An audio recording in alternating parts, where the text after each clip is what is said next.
Gel teyzeciğim.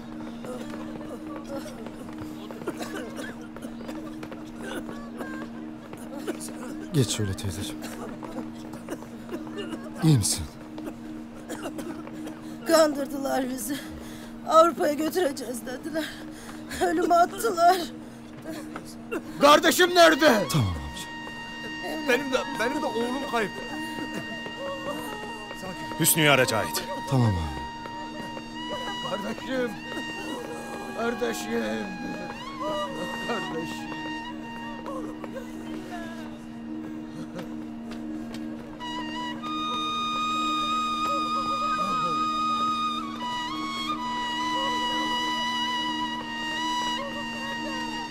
Anne.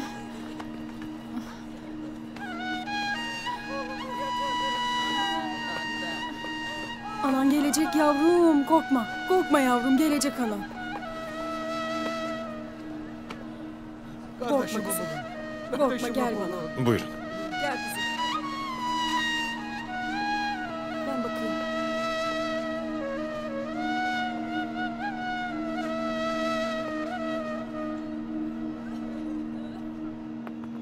Benim organları yetiştirmem gerekiyor. Helikopter beni bekliyor. Dikkatli olun. Beni izlemelerine izin vermeyin ve sakın yakalanmayın. Tamam efendim.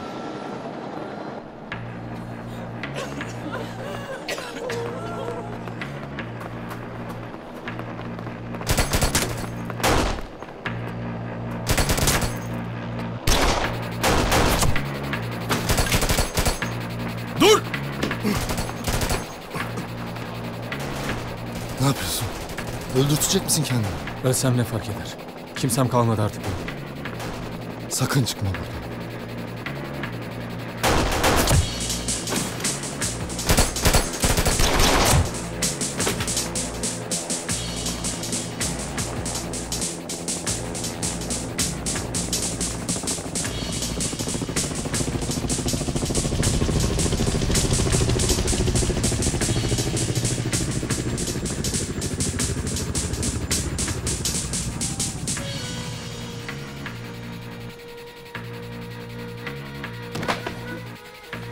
Bu kadar mı? Size saldıranlara verilecek cevabınız bu mu? Gerçekten mi?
Peki ya siz? Kaderinize razı mı olacaksınız? Şiddet köleleri olarak böyle alınıp satılmak mı istersiniz ha?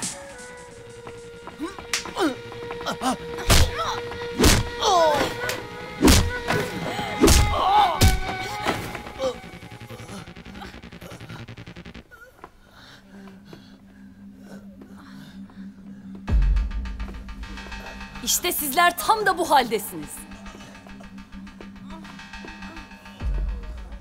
Yerlerde sürünüyorsunuz.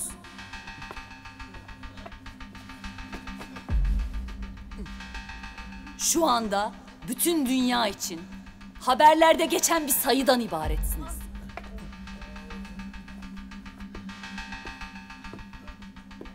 Bu kadar süründüğünüz yeter.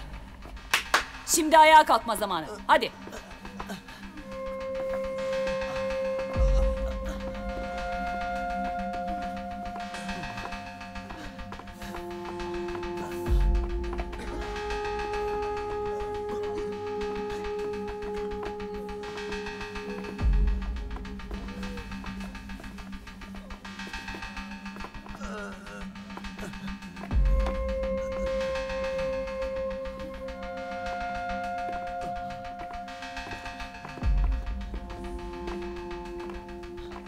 Ne diyorsun? Ben olsam bu kadar uzatmazdım. 2 gruba ayırırdım. Bir gruba sıkardım, diğeri kölem olurdu. 10 dakikada biterdi bu iş. En eski yöntem. O senin dediğin nüfus planlama yöntemi Ariel. Bunlar benim fedailerim olacak. Gücün değil, imanın peşindeyim ben. Bu konu benim ilgi alanımın dışında. Konuş.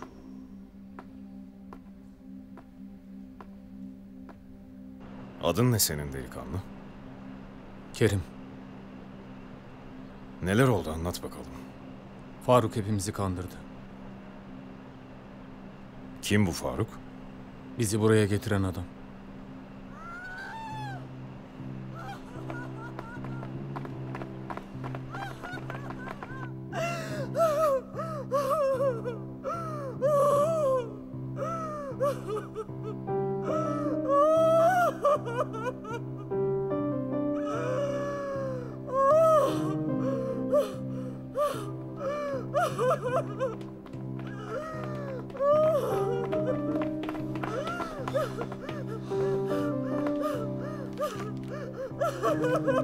Adam onun beyiydi.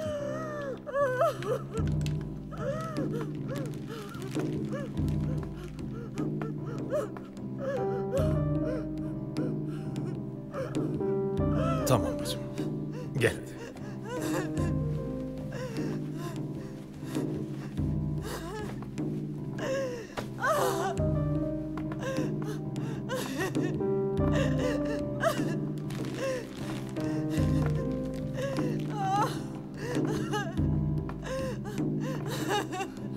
Gel bacım, gel.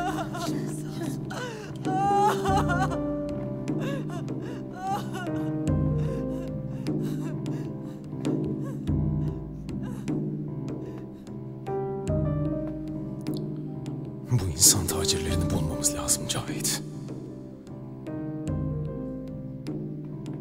Yardım edin, yardım edin. Abi yetişin.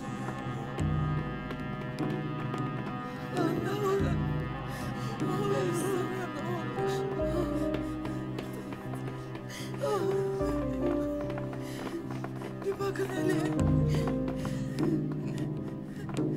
Yardım edin. Kim yardım edecek, kim bakacak? Herkes dışarı.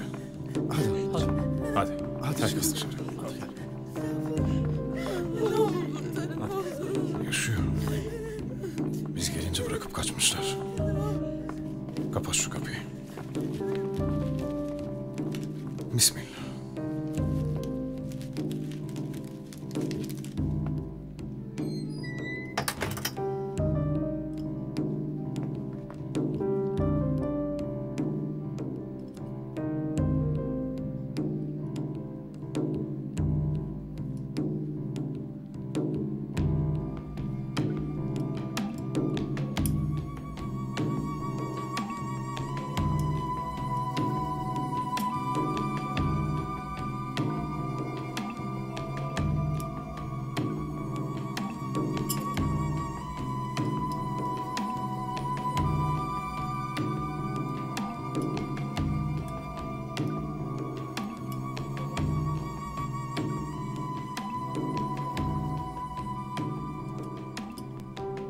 Mültecilerin izini bulabildiniz mi?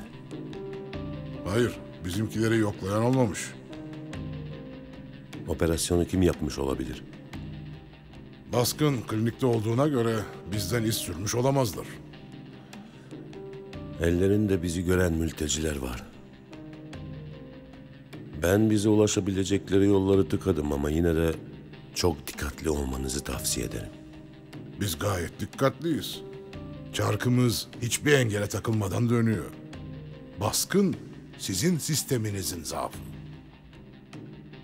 Ben sistemle ilgili sorunları halledeceğim.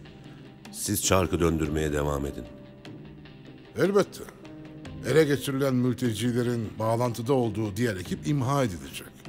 Ve Suriye'den sırada bekleyen yenileri getirilecek. Ama bu çark öyle suyla dönmüyor. Bakın, Ben sizin kim olduğunuzu biliyorum. Zübab aşiretinin Türkiye ayağısınız. Ama siz benim kim olduğumu unutuyorsunuz. Benim adım Ariel.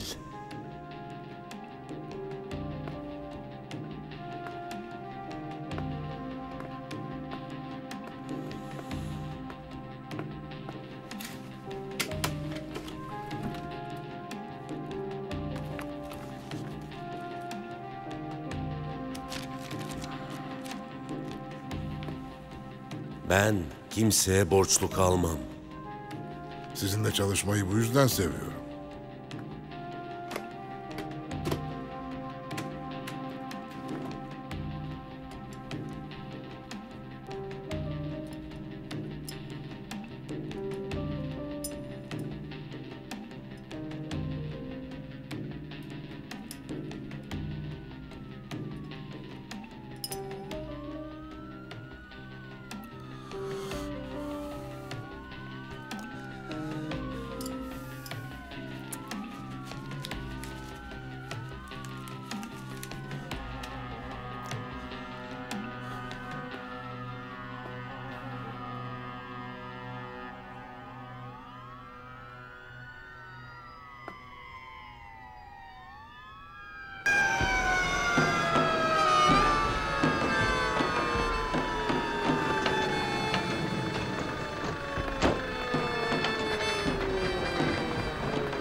Cahit Bey, hastanemizde gereken hazırlığı yaptık. Hepsini oraya nakledeceğiz. Tamam Hüsnü. İçeride acil bir durum var. Ha, nasıl durumu? Nasıl yaşıyor mu? Merak etmeyin. Çok Yaşıyor. şükür. Çok şükür Allah'ım. Çok şükür. Çok şükür. 30 yaşlarında kadın. Organlarını almak için operasyon yaparken öylece bırakıp kaçmışlar. Ben yarısını diktim ama çok kan kaybetmiş. Tamam efendim, hemen ilgileniyoruz. 2. katta. Abi içeride hiç iz bırakmamışlar. Bütün dokümanları almışlar. Ben izlerini buldum Cahit. Burası aynı hastane değil mi abi? Evet. Beni de götürün. Nereye götürelim seni? O adamların peşinden gidiyorsunuz. Beni de götürün. Ben onları tanıyorum. Nasıl çalıştıklarını da biliyorum. Hepsini anlatırım size.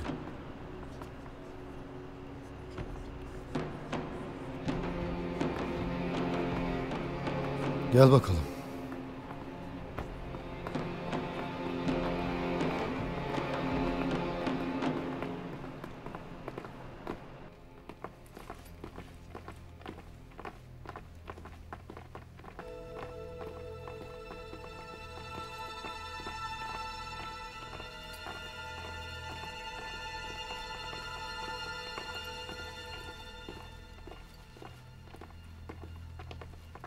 Sana güvenmekle hata etmediğimi biliyordum Asya. Benim işim bu. Kendini bu kadar hafife alma. Döverek baştan çıkarmak eşsiz bir yöntem bence. Senin adınla anılmalı. Asya stili. Kimsenin benimle ilgili bir şey hatırlamamasını tercih ederim. Bu pek mümkün görünmüyor. İlk dersi verdiğin gençlere baktım da hepsi sana vuruldular. İlk dövüşte aşk.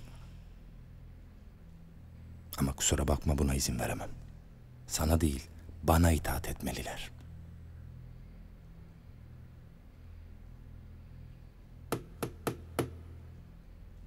Bu nedir? Bu işin kitabını yazan senin gibi biri için manevi değeri çok yüksek bir hediye.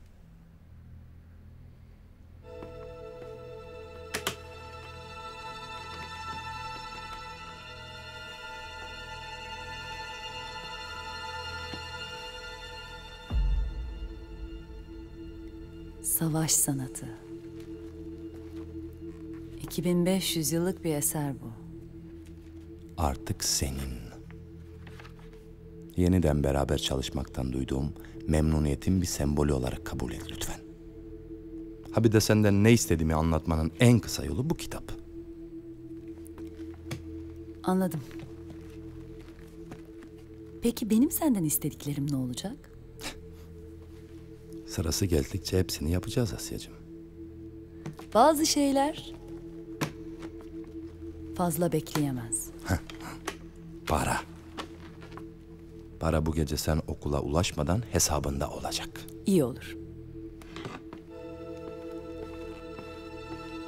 Asya stili.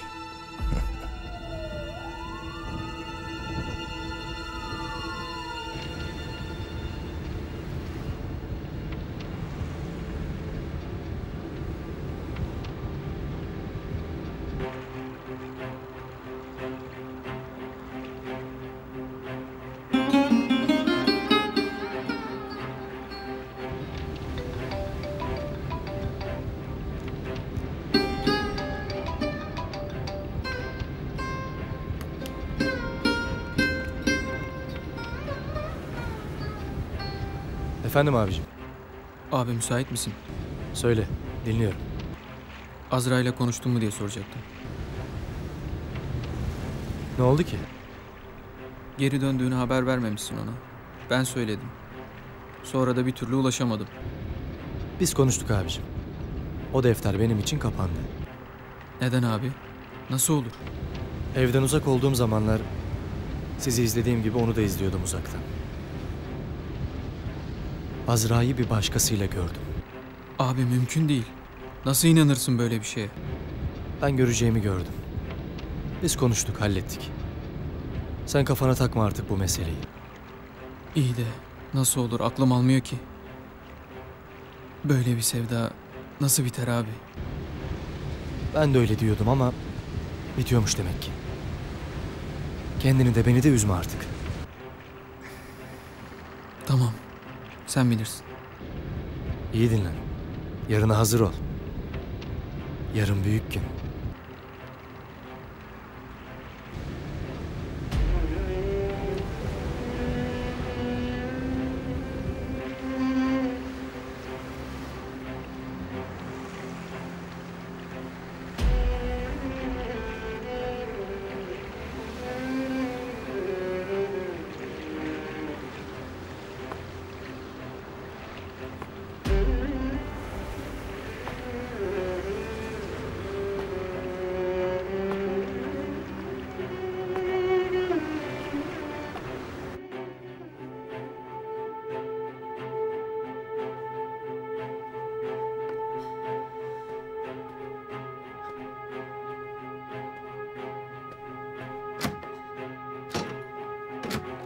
Açın kapıyı! Açın dedim!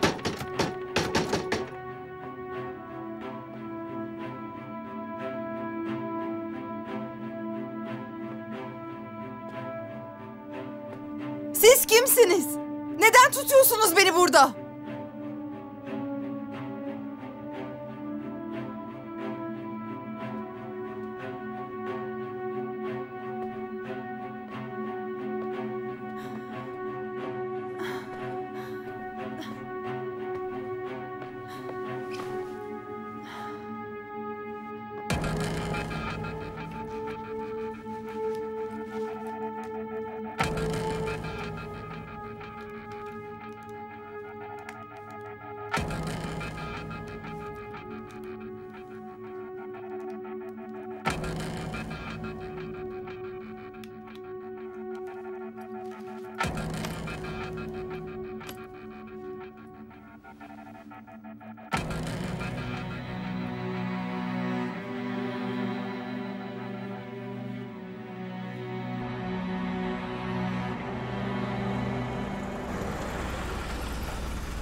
Niye kimse yok abi? Şimdi anlarız Cahit. Sen burada bekleyeceksin. Sakın arabadan çıkma. Hadi.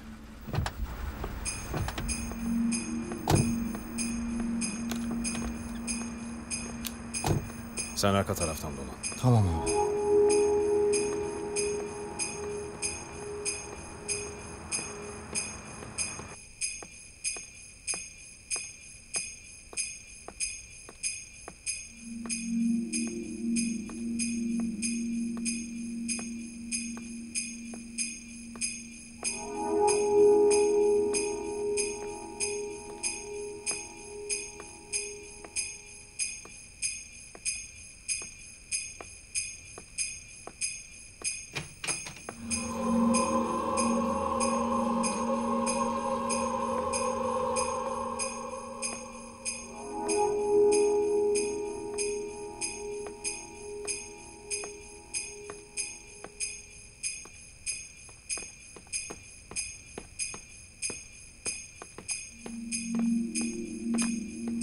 Kimse yok abi. Peşlerinde olduğumuzu anlayınca boşaltmışlar. Abi bunlar nasıl bir teşkilat? Koca hastaneyi nereye taşımışlar?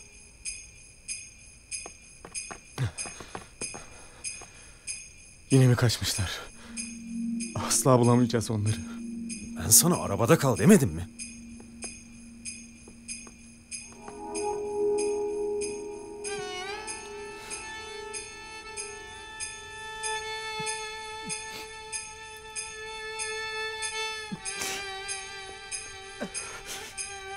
Ağlama.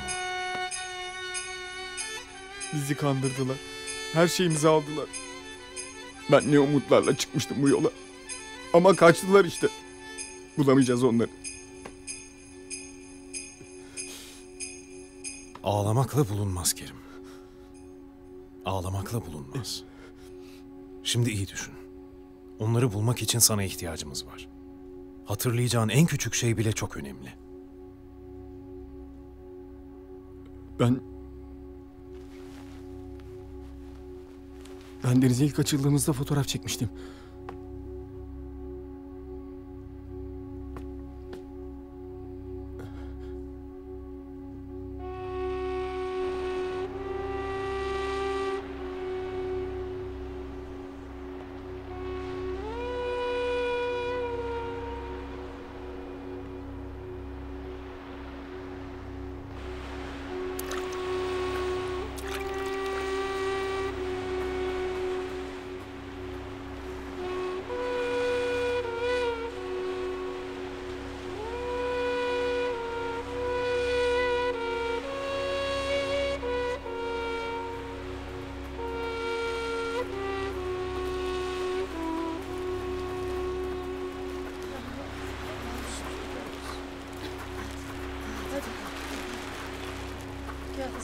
Burada bekleyeceksiniz. 10 dakika içinde tekne burada olacak. Dün gidenlerden haber var mı? Çocuğum da onların arasındaydı. Merak edecek bir şey yok. Sizden öncekiler yerlerine ulaştı bile. Akşam siz de onların yanında olacaksınız. Ay, çok şükür. Çok şükür.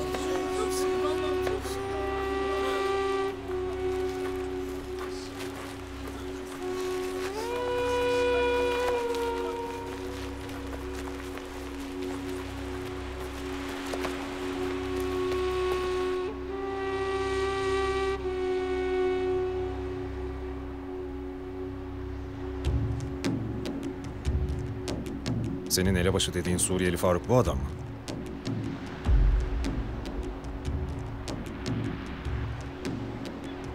Ta kendisi abi.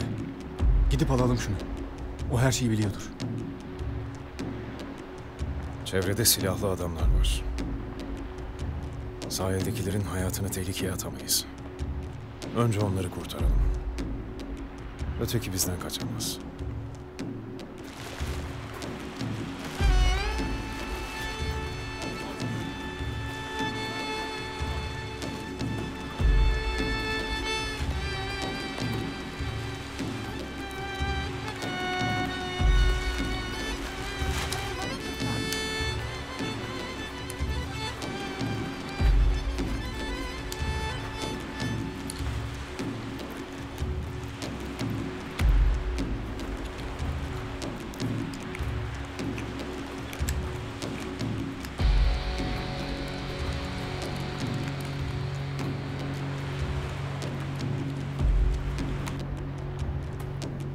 Bu sefer sözümü dinleyeceksin. Tamam abi. Burada kal. Başını belaya sokma. Gel Cahit.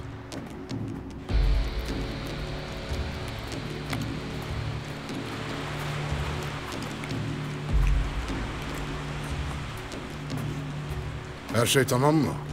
Tamamdır Faruk Bey. Bunların işi bitti. Hepsinin ölmesini istiyorum. Başımıza bela aldılar bu sefer. Bunları alacak olan bot iyice açıldıktan sonra batacak. Dağıttığımız can yelekleri de kullanılmaz durumda. Hiçbirinin kurtulma şansı yok.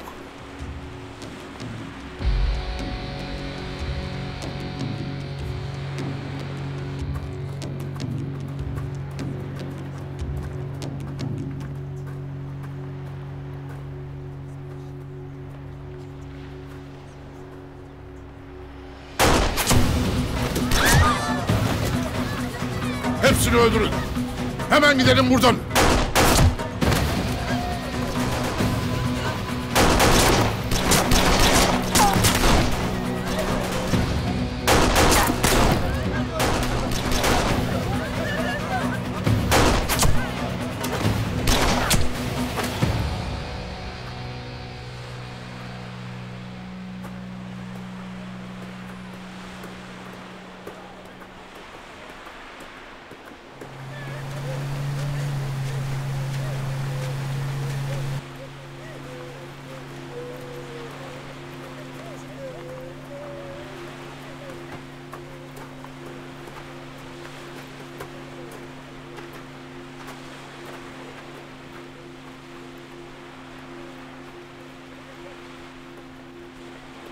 İyi misiniz?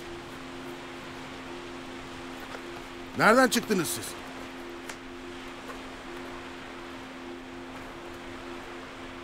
Sizi bu ölüm tacirlerinin elinden kurtarmaya geldim.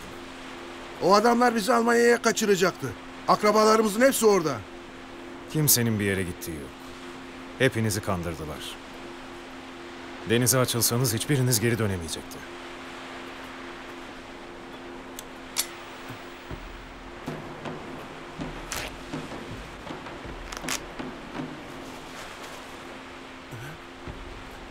Bunlar da sahte. Biz para verdik o adamlara. Senin bizi kandırmadığını nereden bilelim?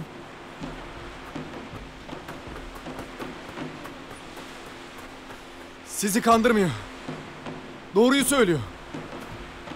Kerim, sen gitmedin mi? Hayır. Bizi de öldürmek istediler. Oğlum, ne yaptılar ona? Merak etme. O iyi. Çok şükür. Allah'ım çok şükür.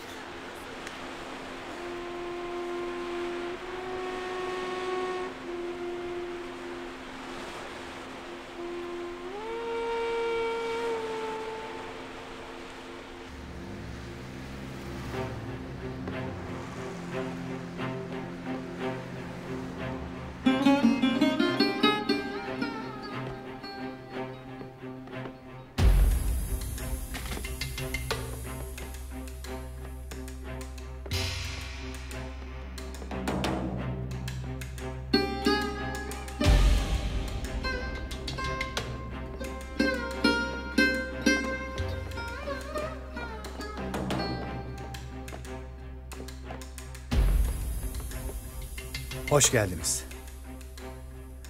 Benim için ne büyük mutluluk.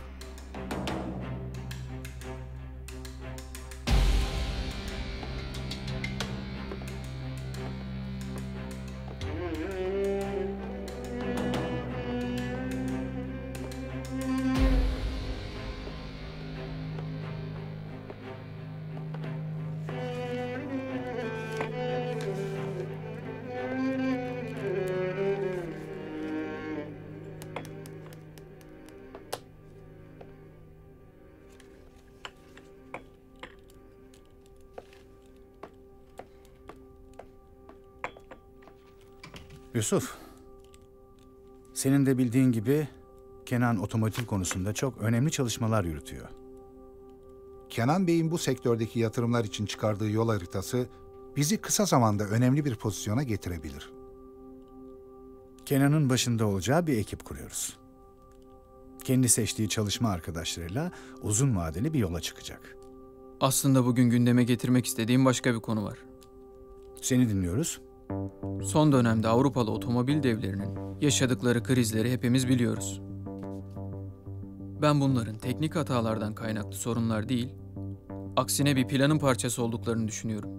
Bazı firmalar bu yüzden iflas noktasına geldi Kenan Bey. Peki siz nasıl bir plandan söz ediyorsunuz? Krizi fırsata dönüştürmekten ve otomotiv sektöründe geleceğe yatırım yapmaktan bahsediyorum. Elektrikli arabalar, onlara enerji sağlayacak teknik donanım ve bunların dağıtımını sağlayacak istasyonların kurulması. Avrupa'dan başlayarak dünyaya yayılacak devasa bir yatırım alanı. Birçok büyük üreticilerin bu alanda önemli çalışmalar yaptıklarını biliyoruz. Bence her şey birdenbire hızlanacak. 2020 yılında Yollardaki araçların çoğu elektrikli olacak. Biz de yatırımımızı şimdiden buna göre yapmalıyız. Direksiyon sende. Bakalım bizi sıfırdan 100 kilometreye kaç saniyede çıkaracaksın? Bana böyle şeyler söyleme baba.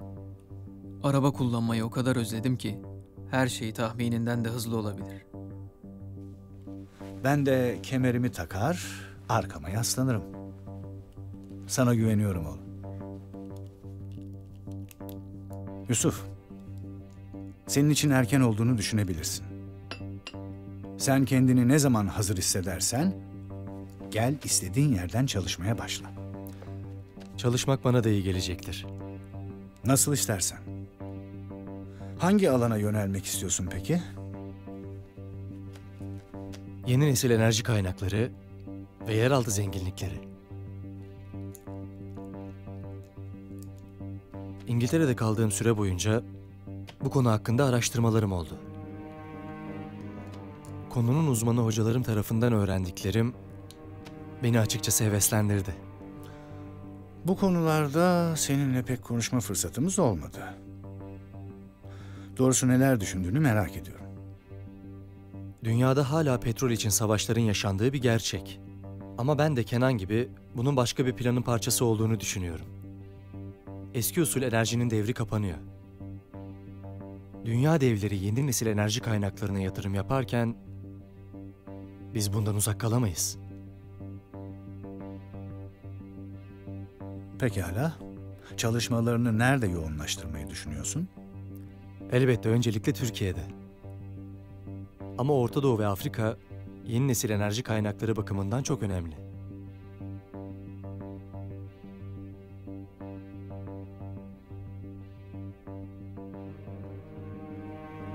Sıkıntılı bir durum mu var? Böyle iddialı bir alandaki çalışmalarımızı Türkiye sınırları içinde tutmamız daha doğru olur. Zira yabancı ortaklarımızın keyfini kaçırmak istemeyiz. Kimler o yabancı ortakların baba? Amerikalılar mı? Washington'ın Orta Doğu'ya uzaklığı 13.000 kilometre. Londra'nınki 4.500. Moskova'nınki 3.500 kilometre. Onlar dünyanın öteki ucundan bu topraklardaki her şey üstünde söz sahibi olacaklar. Biz sınırımızdaki ülkelerde iş yapabilmek için onların rızasını isteyeceğiz. Öyle mi?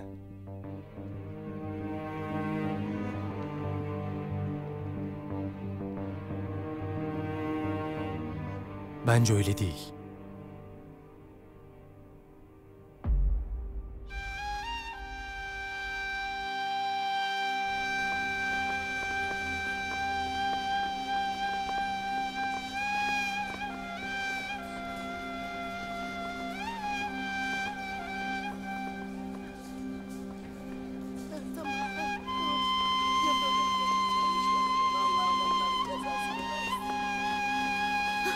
Anne! Oğlum! Ay çok şükür. Çok şükür ya. Allah'ım sana çok şükür. Oğlum. Canım. Anne. Kavuştuk sana.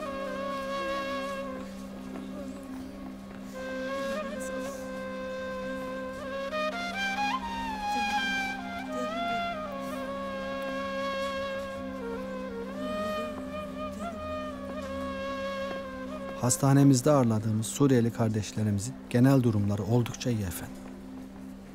Ameliyat geçiren kadın nasıl oldu? O da dün geceden beri iyileşme gösterdi. Doktorlarımız hayati tehlikesi bulunmadığını bildirdiler. Yeni gelenler için de ne gerekiyorsa yapılsın. Tamam Polat Bey.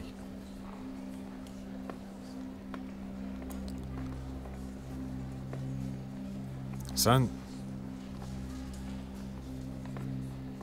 yola çıkmadan önce birkaç gün İstanbul'da kaldığını söylemiştin. Evet abi. Nerede beklettiler sizi? Şehir dışında. Boş bir arazide. Kamyonun içinde bekledik. Bulabilir misin orayı? Orayı bulamam ama bizi oradan almaya gelen adamı gördüm. Bugün sahilde. Faruk'un yanında. Onu bulurum. Beraber gidin Cahit. Tamam abi. O Suriyeli adamın izini bulunca da bana haber verin.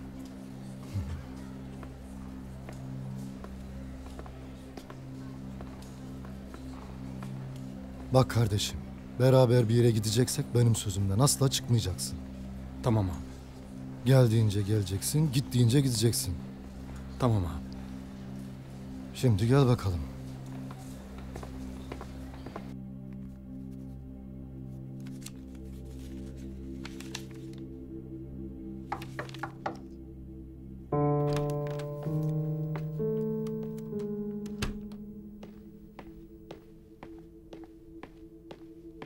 Efendim, John Smith geldi.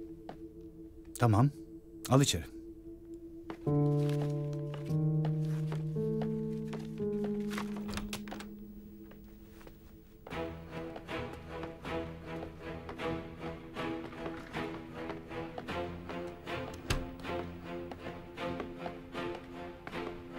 Hoş geldiniz Mr. Smith. Hoş bulduk.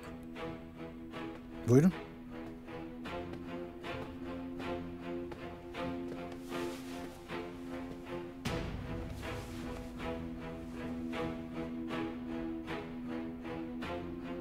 Şedid konusundaki nöbetiniz bitti anlaşılan. Orada yeteri kadar kaldım. Londra'ya dönme planları yaparken şartlar beni yeniden buraya, İstanbul'a getirdi. Sizin denkleminizi bozan yeni aktörler mi var? Sürpriz bir hareketlilik olduğu doğru. Ama beni direkt etkileyen bir adım görmediğim için planlarımda revizyona gitmeyeceğim. Peki sizin İstanbul'a gelmenizi gerektiren şartlar nedir? Peşinden koştuğum şeyin burada, İstanbul'da olduğunu düşünüyorum. Sizin hedefiniz Orta Doğu'daki enerji kaynaklarını kendi kontrolünüz altına almak değil mi? Nihai hedefimiz elbette bu. Ancak hocanın bölgede yaptığı çalışmaları takip ederken bizi çok şaşırtan bir gerçekle karşılaştık. Türkiye'den bir grup bilim adamı bölgenin bütün yeraltı kaynaklarının haritasını çıkarmış. Bunun uzun süredir devam eden çok gizli bir çalışma olduğunu öğrendik. Hatta ekibin başı olduğu söylenen bir profesör de rekabette Türkiye'yi bizim önümüze geçirecek çok ciddi aşamalar kaydetmiş. Gerçekten şaşırdım. Doğrusu bu haber benim için de sürpriz oldu. İlk karşılaştığımda ben de şaşırdım. Ama şöyle düşününce sebebini anlıyorsunuz. Türkiye'de bu tür bir çalışma eğer açıktan yapılacak olsaydı ya bizim ya da sizin Amerikalı müttefiklerinizin girişimiyle bu iş başlamadan biterdi. Haklısınız. Benden beklediğiniz nedir? Biz dünya üzerindeki gücümüzü asla tartışmayız ama burada ev sahibi sizsiniz. Sizin bağlantılarınızı da kullanarak bu gizli çalışma grubuna ve onların ürettikleri bilgilere ulaşmamız gerek. Eğer bu olursa sizinle daha önce gündeme gelmemiş olan ortaklıklarımız mümkün olabilir. Bu konuyu ivedilikle değerlendireceğimden emin olabilirsiniz. Ha bu arada Meta Aymar'dan da istihbarat ağını kullanarak bir çalışma yapmasını istedim. Tabii hala bağlantıları varsa. Mete'yi muhatap almakla doğru yaparsınız. Bu ülkede her devirde ayakta kalabilen ilginç karakterlerden biridir. Bunu teyit etmenize memnun oldum.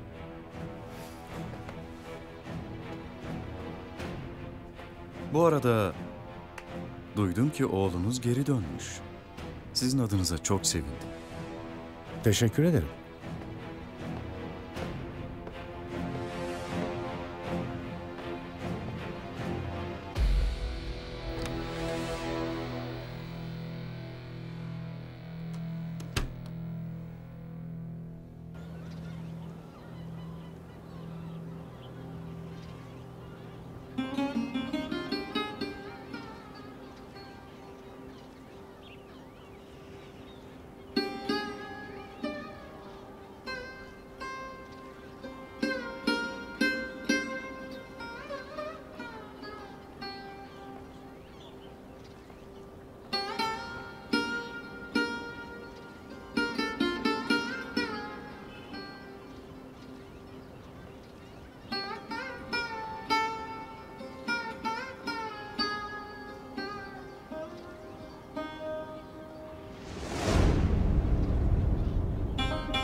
Geç mi kaldın? Hayır ama erken gidip sınava çalışmak istiyorum. Anladım. Beni neden görmek istedin? Havaalanında olman gerekmiyor mu senin? Daha vakit var.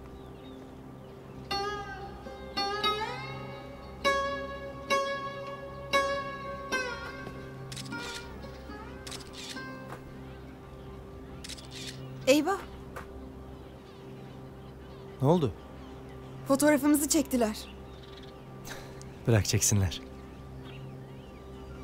Nasıl yani? Kızmadın mı?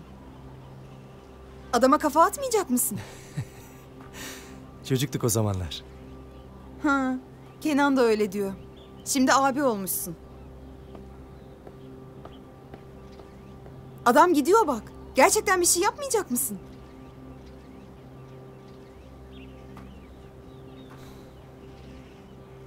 Ben Londra'ya dönüyorum Azra. Sen de gel.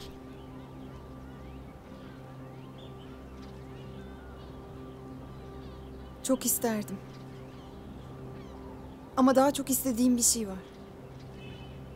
Burada hasretle senin döneceğin ve bir daha asla ayrılmayacağımız o güne kadar beklemek.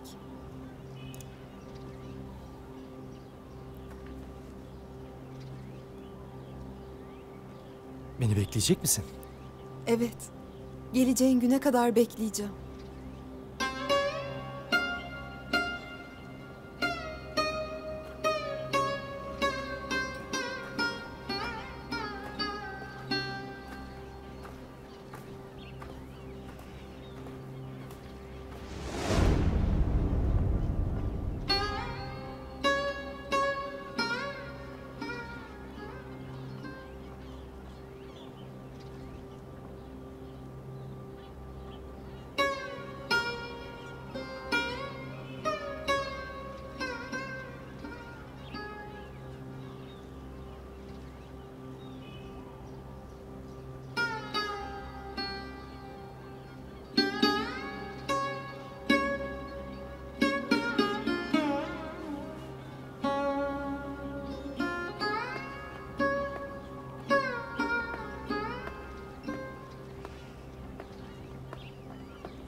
Siz kimsiniz?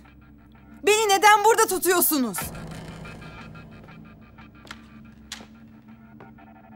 Size diyorum!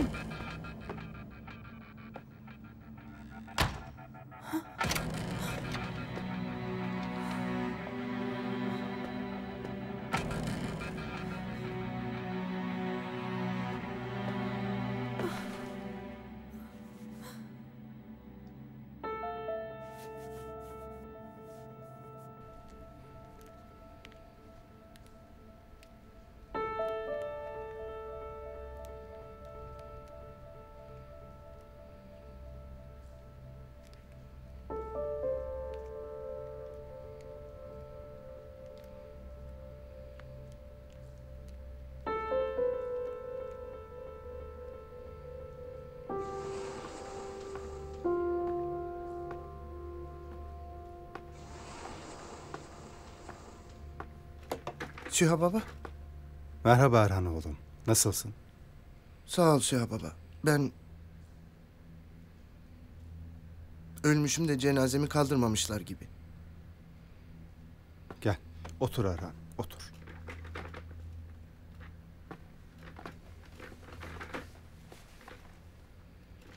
O nasıl söz? Böyle davranarak şehitlerimize haksızlık ediyorsun. Ben mi haksızlık ediyorum? Evet. Onların nasıl şehit edildiklerini biliyorsun.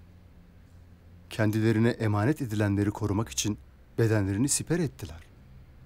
Bu mekanı çiğnetmemek adına kendi bedenlerini çiğnettiler. Sen böyle davranarak onların ölümünü hiçe sayıyorsun. Ne diyorsun sen Süha baba? Ben demiyorum. Sen diyorsun. Ben de ölüyüm demedin mi?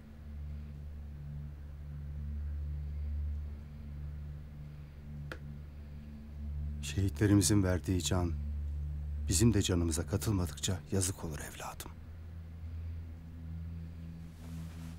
Aldığım her nefes fazla geliyor.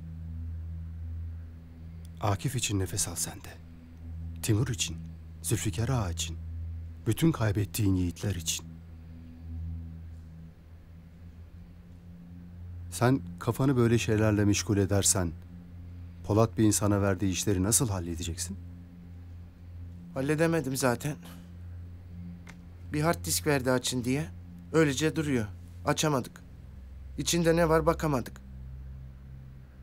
Abinin kızmayacağını bilsem bütün hırsımı bundan çıkaracağım. Vuracağım yere, paramparça edeceğim. Çıkacağım üzerine, zıplayacağım. Başına bir şey gelmeden sen şunu ver bana hele evladım. Ne varmış bunda? Abi önemli olduğunu söyledi. Bir de ben bakayım.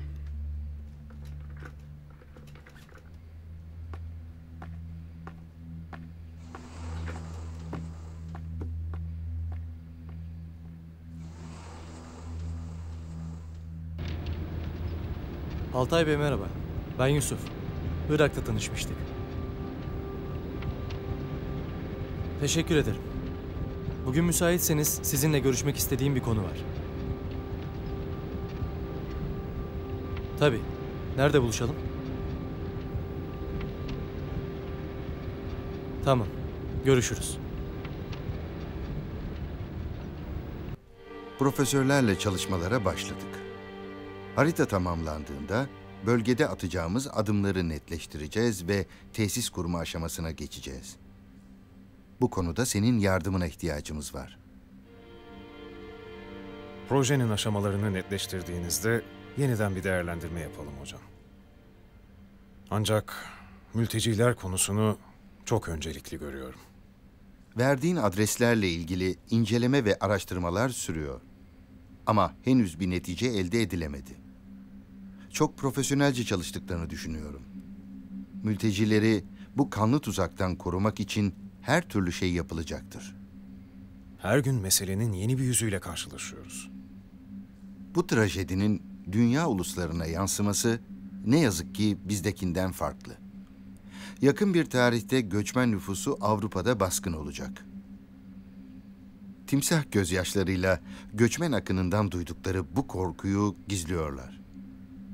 Korkuları sömürge düzeninin önüne geçemiyor ne yazık ki. Bütün kaynaklarıyla bu işin içindeler. Böylesine organize bir teşkilat sadece Suriyeli ya da Iraklı güçlerin, yerel güçlerin işi olamaz.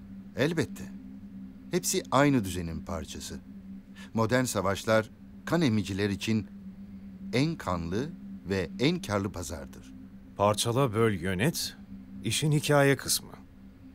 Her şey sonrasında başlıyor. Kesinlikle. Savaşın taraflarının sürekli dengede tutulması gerekiyor. Savaşı sonlandıracak bir galibiyete izin verilmiyor. Çünkü savaşın bitmesi pazarın kaybı demek. Can pazarı. Katliamlar ve yağmalarla insanlar yerlerinden edilir. Sonrasında ziyafet başlar. İnsan ticareti, organ ticareti, yeraltı, yerüstü kaynaklarının talan edilmesi. Uluslararası yardımlar ve sivil toplum kuruluşlarını da denkleme dahil etmek gerekiyor ne yazık ki. Mültecilere yapılan yardımlar bir anlamda savaşın sürdürülebilirliğini sağlar. Savaş lordları emellerine ulaşmak için her alanda yatırım yaparlar. Şu gölge diye kodlanan adam da savaş lordlarından biri. Ele geçirdiği asayla, tapınakçılarla küresel hanedanlar arasında yeni bir denklem kuracak güce sahip oldu.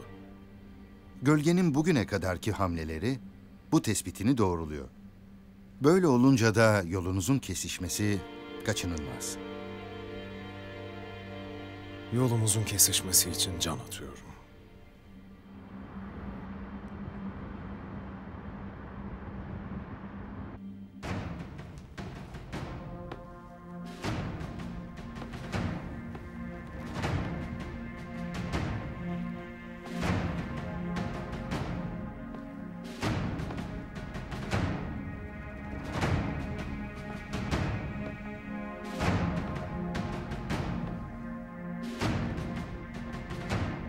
Yatakhaneler bu tarafta. Her sabah saat 5'te kalkacaksınız. 5:15'te burada toplanıp yoklama vereceksiniz. Kahvaltıdan sonra o günkü eğitiminiz başlayacak. Akşam 6'ya kadar bu eğitimler devam edecek. Öğlen ve akşam yemeklerini yemekhanede alacaksınız. Boş vakitlerinizde akademi içerisinde özgürsünüz. Ancak akademi dışına çıkmak yasak. Eğitiminiz bitene kadar bu binayı terk etmeyeceksiniz.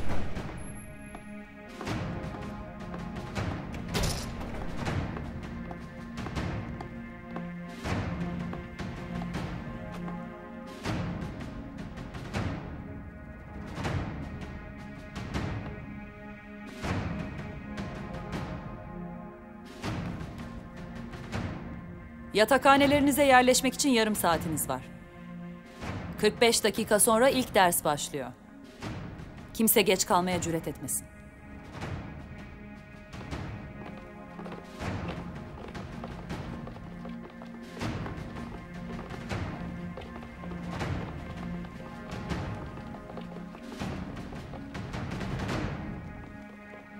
Nasıl ekip? Benim ilk zamanımdan daha iyiler Asya Hanım. Ben eğitimden sonra senin şimdiki halinden daha iyi olmalarını istiyorum. Bu olabilir mi? Ben sizin ne mucizeler yarattığınızı gördüm. Neden olmasın?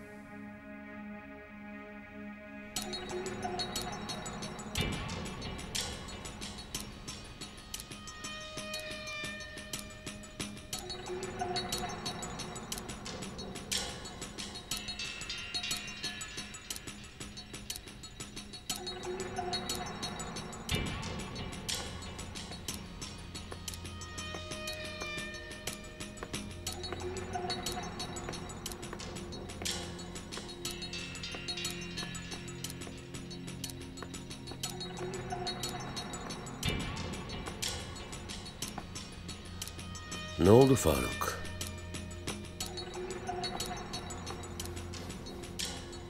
Sizin o işleyen çarkınıza biri çomak mı soktu? Halledeceğim ben. Siz merak etmeyin.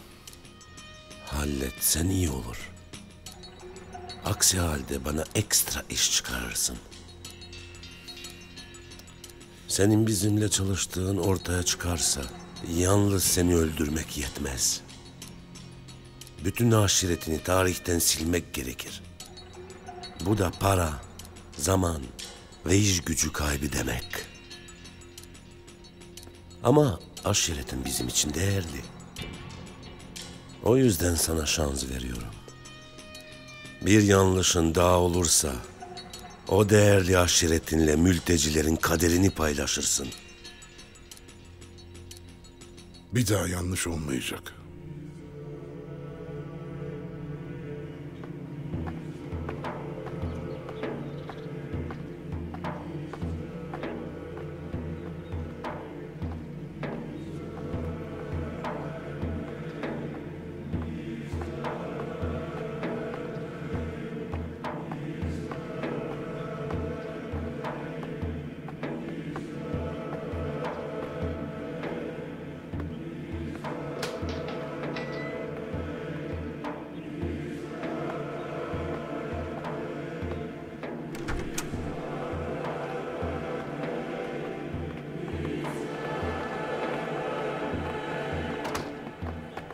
Hoş geldiniz.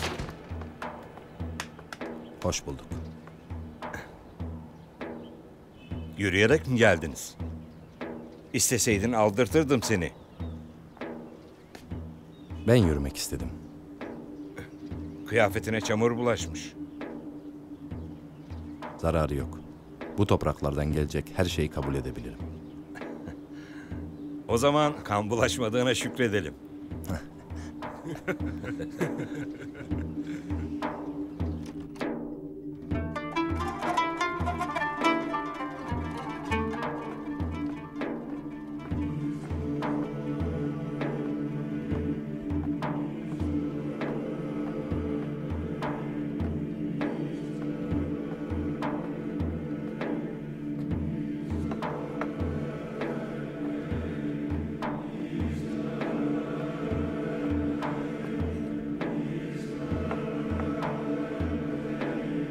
Şükran.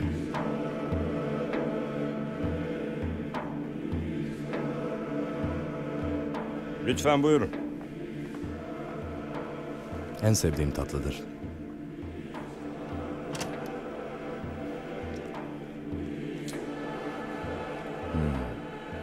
Özlemişim. Adetlerimizi iyi biliyorsunuz. Bu topraklarda yıllarım geçti. Beni ben yapan yıllar. Sahip olduğun holdingi de bir numara yapan bu mu? Kesinlikle. Bu yüzden döndüm. Şimdi ben de buraya hizmet etmek istiyorum.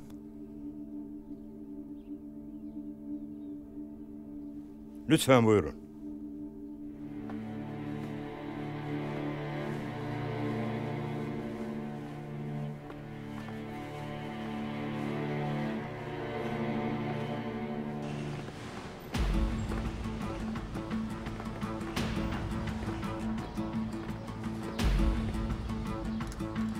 Bak hele neler diyor bu. Buradan öyle kendi başınıza Avrupa'ya geçmeniz mümkün değil. Denizde boğulur gidersiniz hepiniz.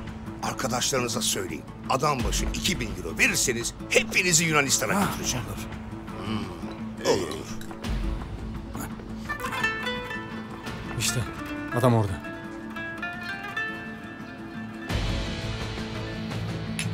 Ne oluyor? Adam Niye kaçıyor abi. gidiyor bu? Hiçbir yere kaçamaz.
Niye kaçıyorsun kardeşim? Ben hiçbir şey bilmiyorum. İyi de daha bir şey sormadık ki. Sen polis misin?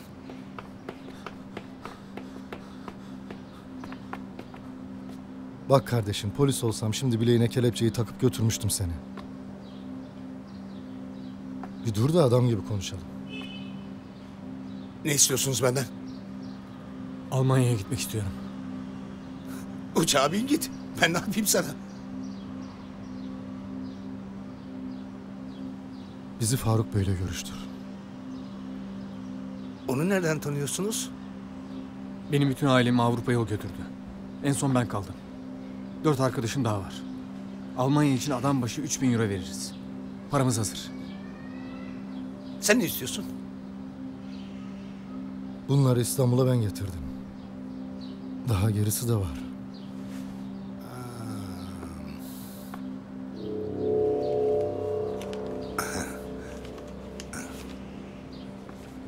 Buraya adımı, telefonunu yaz.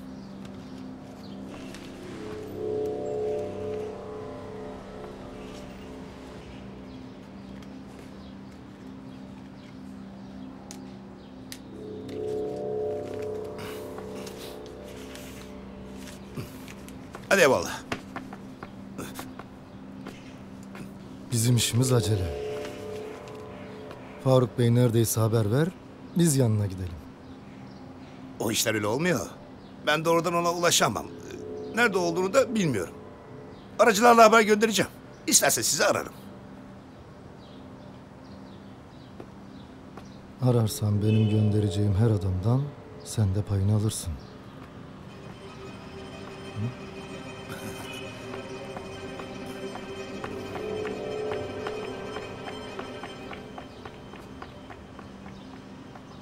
Ne yapacağız? Bekleyeceğiz. Sen de çok iyi bilirsin ki buralarda hüküm sürmek için para yetmez. Dengeleri bozacak olursan en ufak bir harekette başını ezerler. Bu konuda endişeniz olmasın. Buraya yalnızca paramla gelmedim. Bölgeyi yöneten güçler tarafından yepyeni bir denklem kurmakla görevlendirildim. Şayet anlaşabilirsek, siz ve aşiretiniz bu yeni denklemde çok avantajlı konumda bulunacaksınız. Bizden tam olarak ne istiyorsunuz?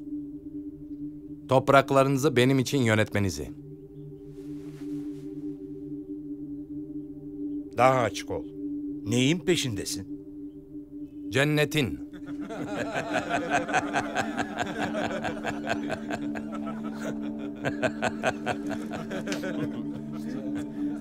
Dostum, cenneti buralarda bulamazsın.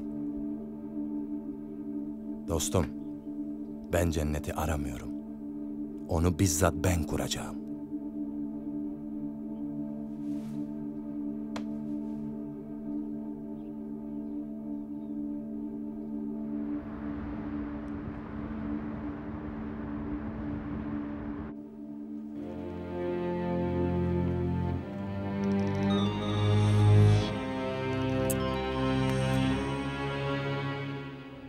Efendim?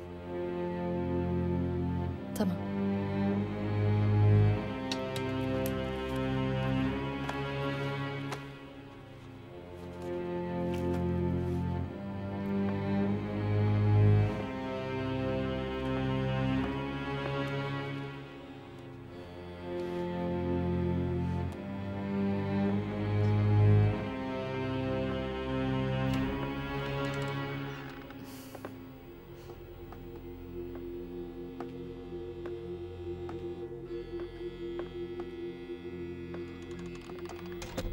Hoş geldiniz. Buyurun lütfen.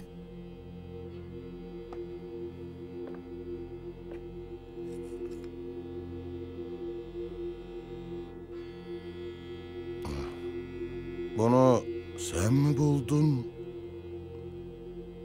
Rose mu getirdi? Bayan Rose sizin için aldığını söyledi.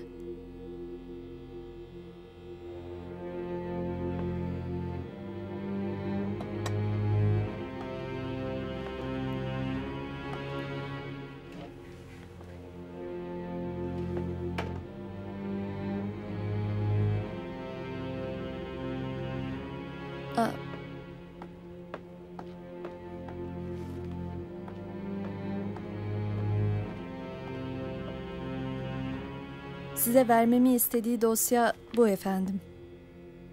Ve tüm bilgilerin burada olduğunu söyledi.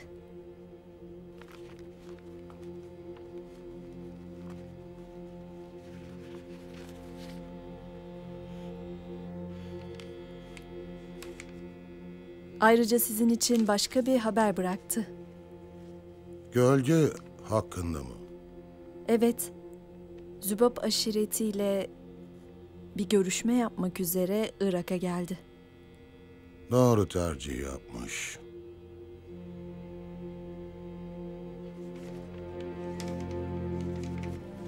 Efendim, asayı kime vereceksiniz?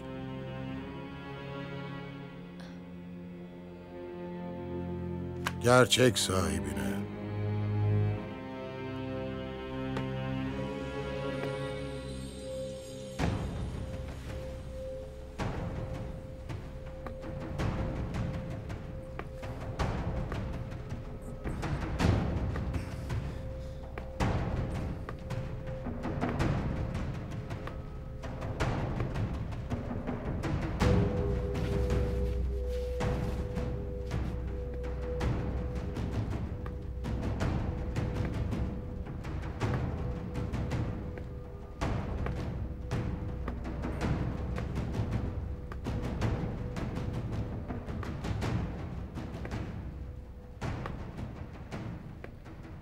Hepinizin tedavi gördüğü kliniği bulduk.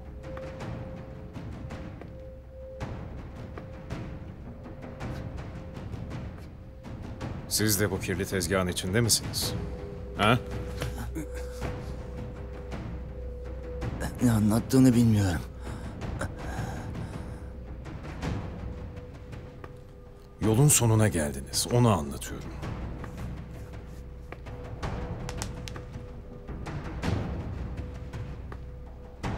Zeynep'e ulaşmamı sağlarsanız sizi bırakırım.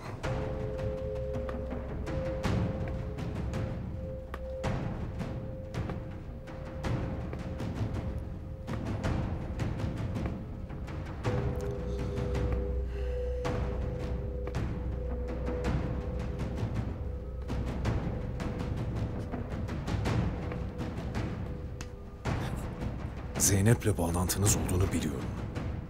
Boşuna onu korumaya çalışmayın. Öyle birini tanımıyoruz. Sadakatinizi anladım. Aranızda güçlü bir bağ olduğu da kesin. Ama daha kesin olan bir şey var. O da ben bir şeyi söyleyeceksiniz dediğim zaman söyleyeceksiniz. Söyleyeceksiniz!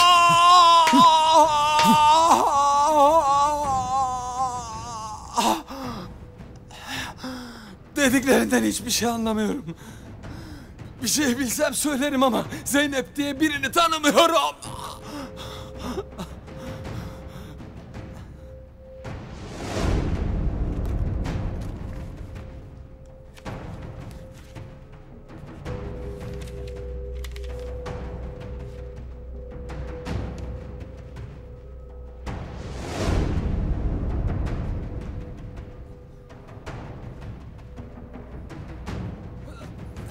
Peki Asya Tuna'yı tanıyor musun?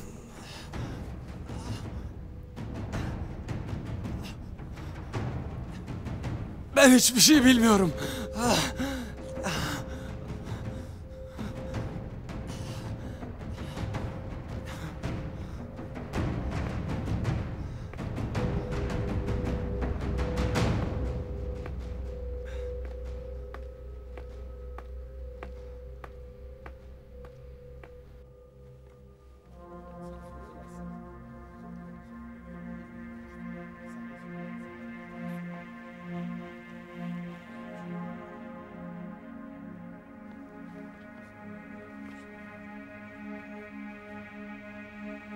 Sen ne zamandır buradasın? Unuttum. Siz nereden geldiniz? Biz Suriyeliyiz. Artık değilsiniz. Hepimizin ortak vatanı Asya'ya hoş geldiniz.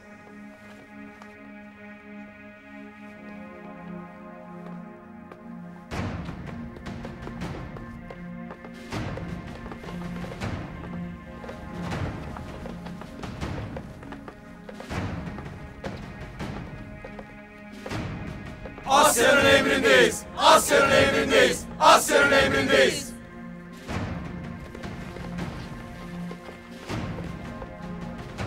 Dağıt.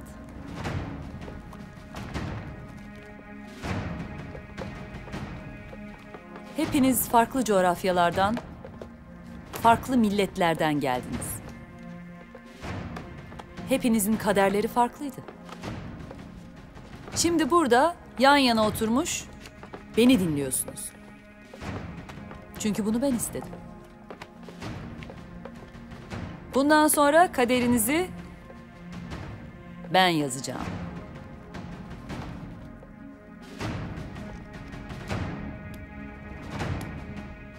Aranızda eskiler var, yeniler var, ölüler var, diriler var. Kimin eski, kimin yeni, kimin ölü, kimin diri olduğunu ben biliyorum.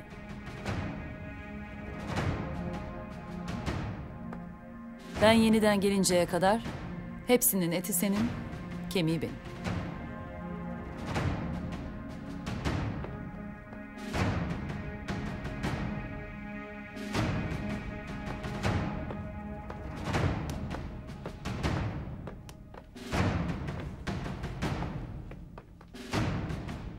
Dosyada yazan her şeyi sabaha kadar ezberleyeceksiniz.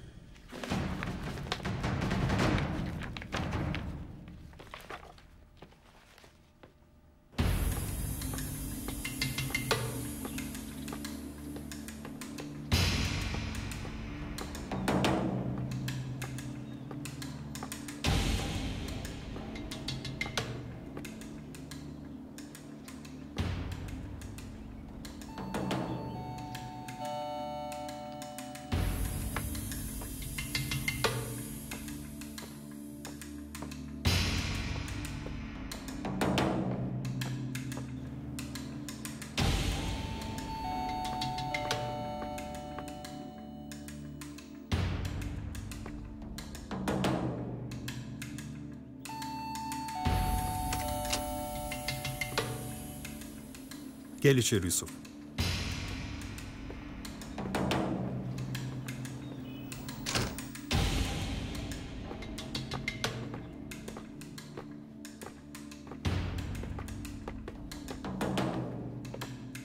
Kusura bakma, etraf biraz dağınık. Estağfurullah.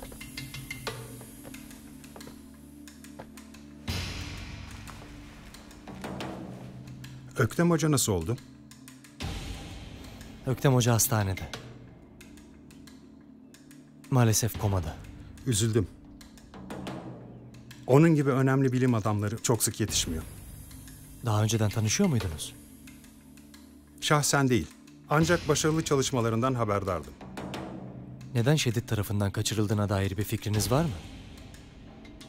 Bu topraklarda bilimsel çalışmalar yürütmek her zaman hayati tehlikeler için bir sebep teşkil etmiştir. Ama son dönemde ne üzerine çalıştığını bilmiyorum. Siz de mi benzer bir sebepten dolayı kaçırıldınız? Ben özel bir durum için Irak'taydım. O kadarını söyleyebilirim. Bu özel durumun çalışmalarınızla bir ilgisi var mıydı? Bu soruyu Fehmi Kuzuzade'nin oğlu olarak mı soruyorsun? Kim olduğunu biliyorum Yusuf. Benim de kim olduğumu, ne üzerine çalıştığımı bildiğinden eminim. Yoksa bütün bunlar tesadüf olamaz. Anlayamadım. Çalışmalarımız tam sonuç vermişken kendimi bir anda Irak'ta bir şerit hücresinde buluyorum. Ve Türkiye'nin en önemli ailesinin veliahtı gelip beni kurtarıyor. Daha sonra babanın ve ortaklarının çalışmalarıma olan ilgisini öğreniyorum. Bütün bunlar sana da garip gelmiyor mu? Altay Bey, beni çok yanlış anladınız. Ben size sadece Öktem Hoca hakkında bir bilginiz var mı diye sormaya gelmiştim. Maalesef delikanlı. Öktem Hoca hakkında bir şey bilmiyorum. Şimdi izin verirsen çalışmalarıma geri dönmem gerekiyor.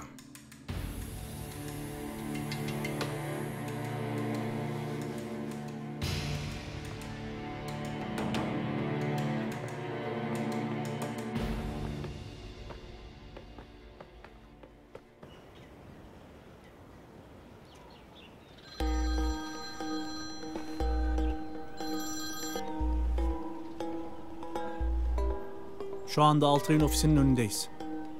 Yusuf Kuzuzade içeride. Ne yapmamızı istersiniz? Yusuf çıkana kadar bekleyin. Sakın göstermeyin kendinizi. O çıktıktan sonra alın getirin adamı. Tamam efendim.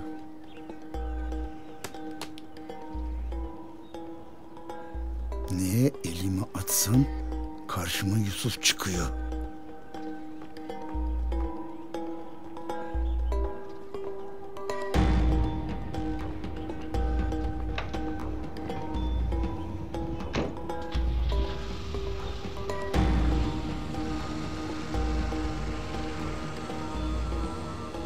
Hadi giriyoruz.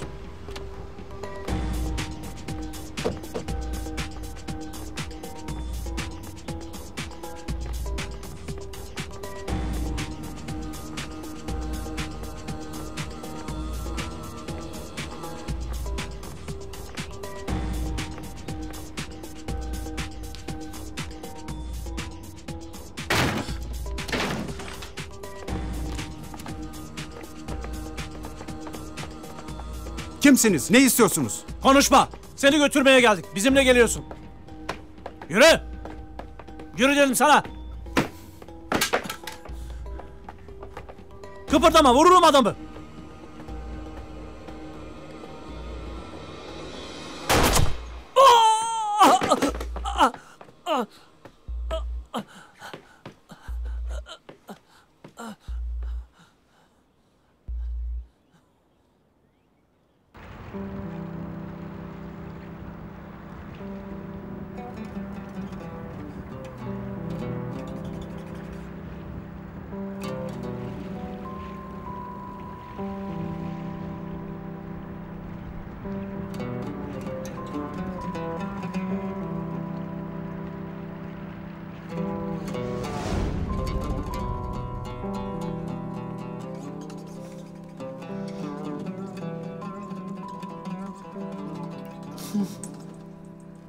Ne güzel seni böyle gülerken görmek. Çünkü mutluyum. Çünkü sevdiklerimin yanındayım. Çünkü senin yanındayım.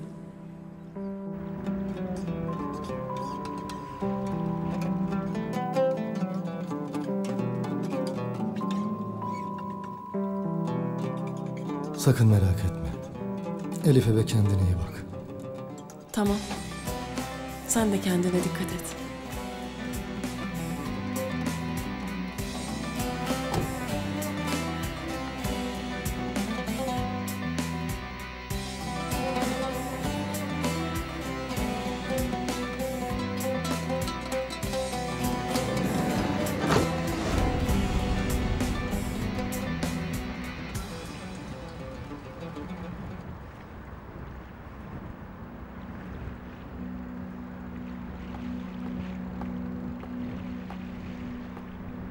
Simit yer misin abi?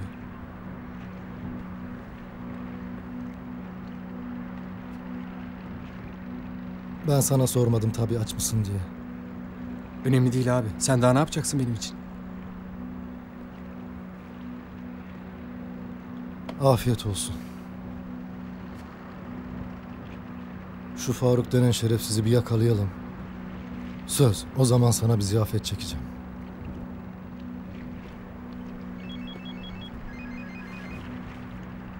Tanımıyorum abi. Aç bakalım. Alo.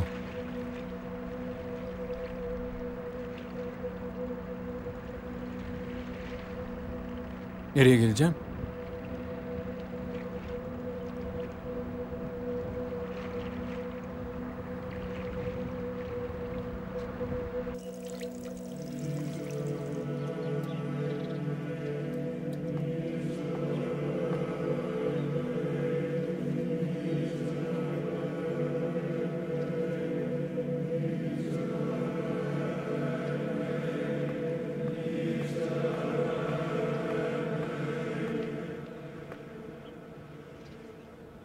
Bu akşam sizi burada ağırlamaktan mutlu olacağım.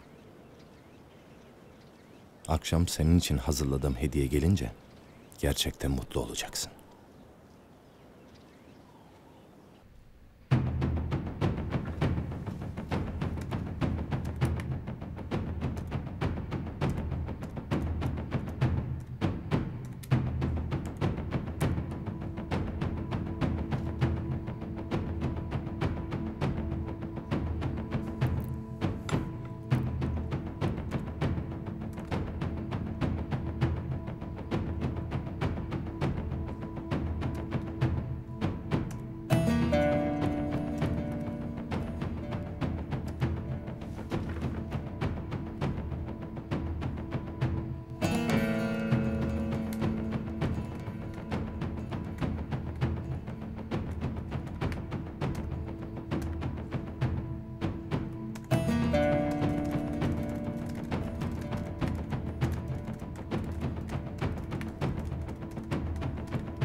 Gel. Sen dur. Beklediğimiz telefon geldi abi. Nereye çağırıyorlar? Eminönü'nde Vefa tarafına abi.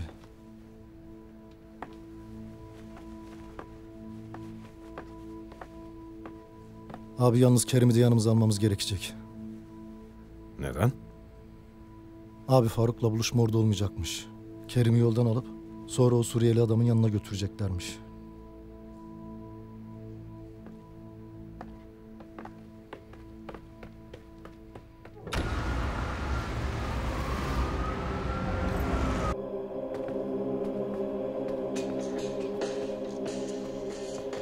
Buyurun.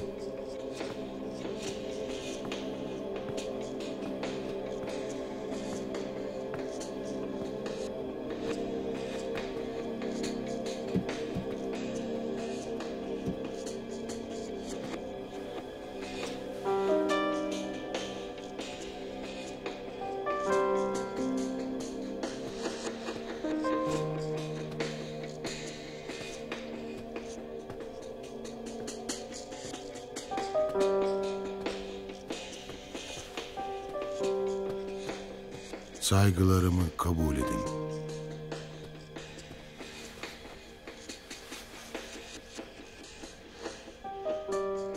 Bana ne hediye getirdiniz?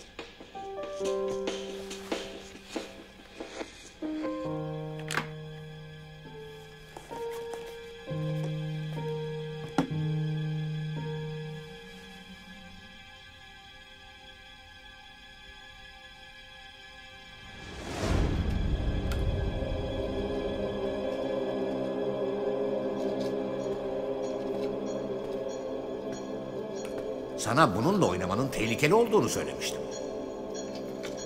O yüzden seviyorum işte.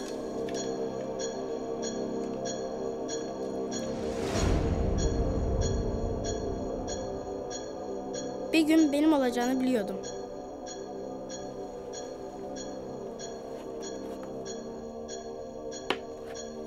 Bir gün sizin olacak Arthur. Ben o gün gelene kadar sizin adınıza bu emanetin koruyucusu olacağımı söylemeye geldim. Bunu neden yapacaksınız? Benim elimde tarihi bir sembol gibi duran bu asanın doğru zamanda gerçek sahibinin yani sizin elinize geçince sihirli bir değnek olacağını biliyorum. Vaatleriniz gerçek olursa siz de o günden sonra sonsuza kadar benim en yakın dostum olursunuz.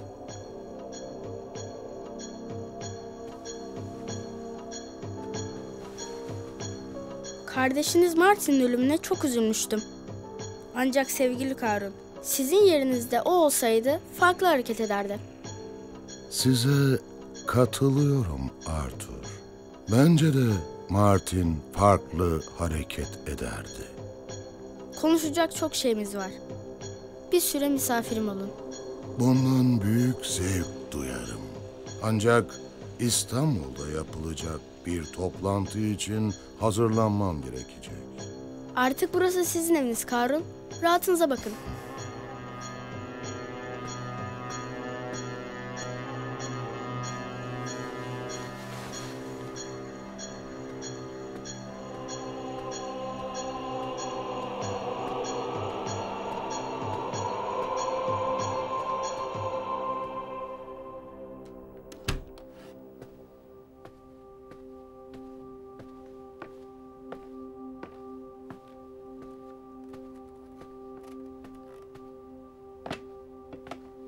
Bunlar ne demek oluyor delikanlı? Neden getirdin beni buraya? Sizin güvenliğiniz için. Ben fark edip geri dönmeseydim sizi kaçıracaklardı. O adamları sen mi getirdin peşinde? Hayır. Ben takip edilmediğimden eminim. O zaman kimdi o adamlar? Nasıl buldular benim izimi? Merak etmeyin. En kısa zamanda öğreneceğim. Lütfen rahatınıza bakın. Bana güvenin. Ben kimseye güvenmemeyi öğreneli çok uzun zaman oldu delikanlı. O zaman öğrendiklerinizin bir kısmını unutana kadar burada kalmanız gerekecek.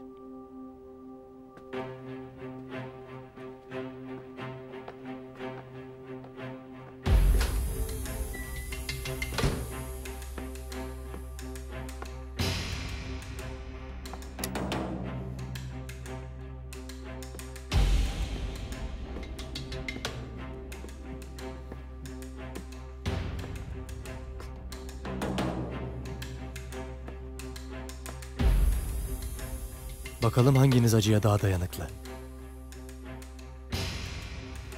Şimdi ağzını çözeceğim. Sana sorduğum her soruyu eksiksiz cevaplayacaksın.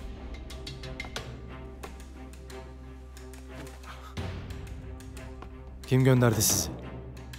Söyle.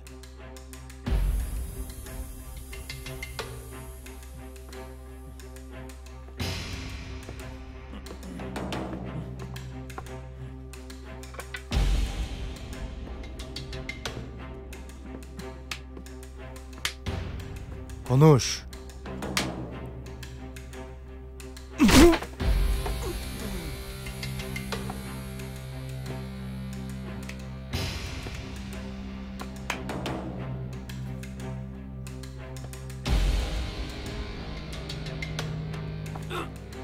Hadi anlat paşa paşa. Çözeyim ellerini. Arkadaşın uyurken kaçar gidersin.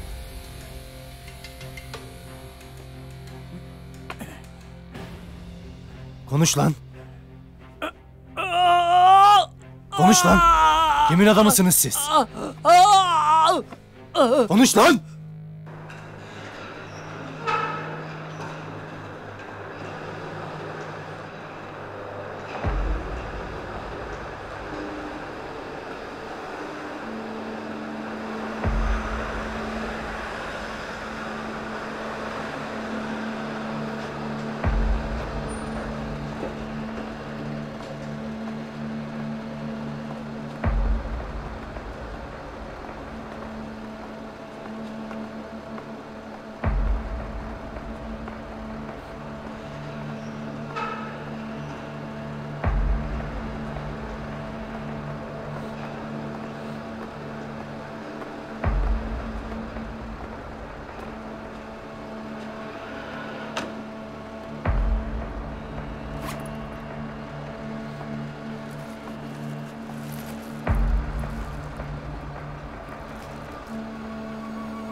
Yalnız mı geldin? Evet. Para hazır mı? Hepsi burada.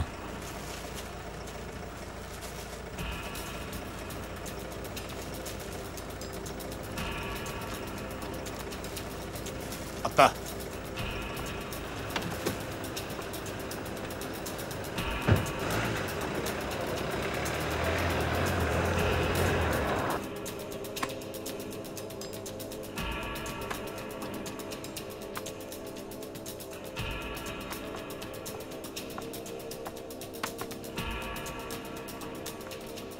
Haber var mı? Geliyorlar Faruk Bey. Tamam. O işi de halledelim. Bugünlük yeter. Sen bunu arabaya götür. Beni orada bekle. Tabii ki Faruk Bey.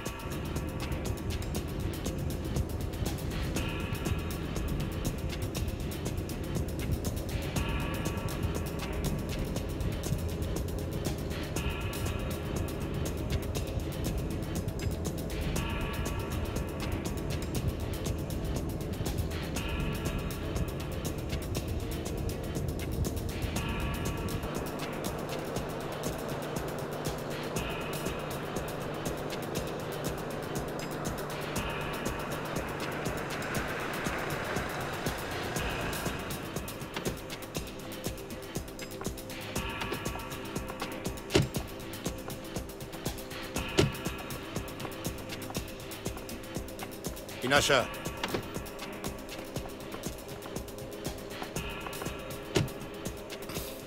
Üstüne arayın.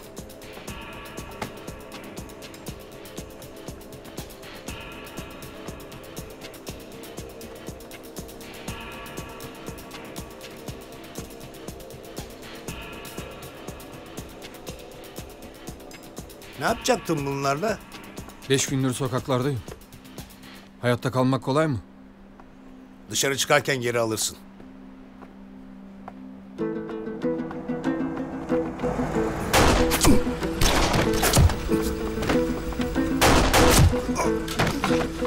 Çabuk çıkarın beni buradan.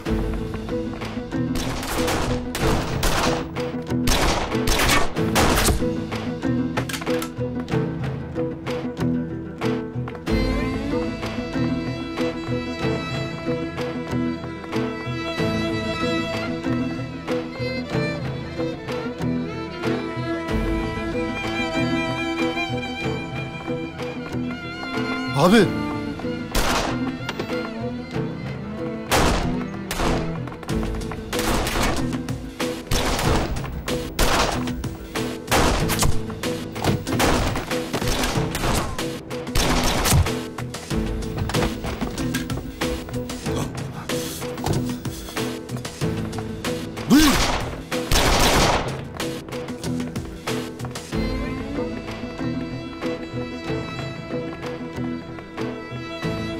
Çık lan.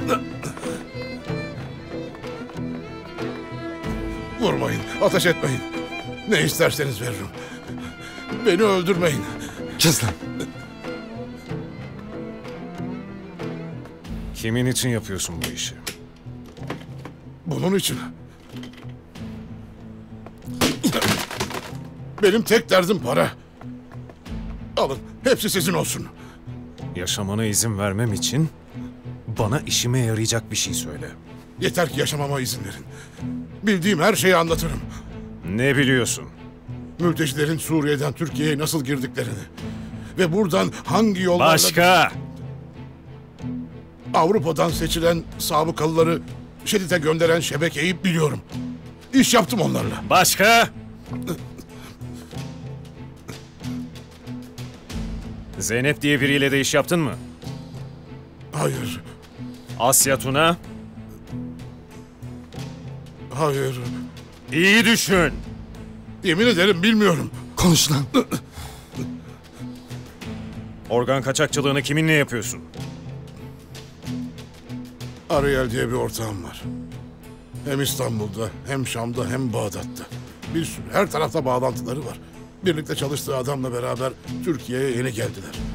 Kimmiş birlikte çalıştığı adam? Kim? Gölge diye biri. Kim?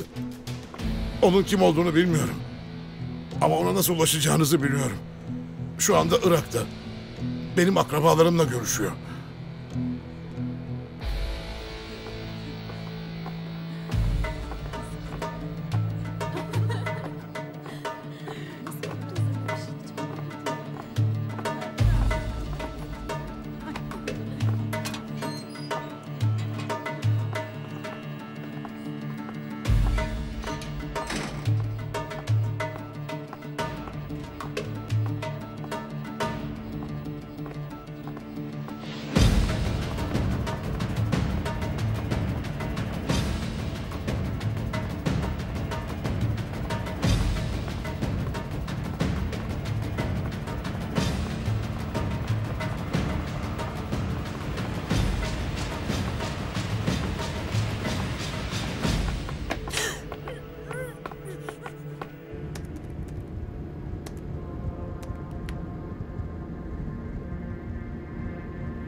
Benden kaçamazsın Zeynep.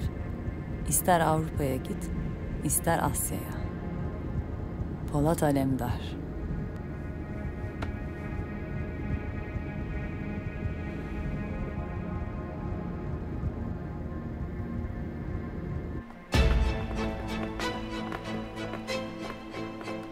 Kerim aç şu kapıyı.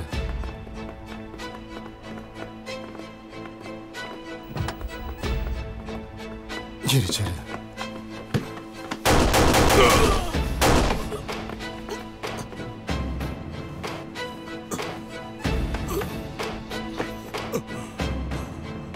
Ne yaptın sen?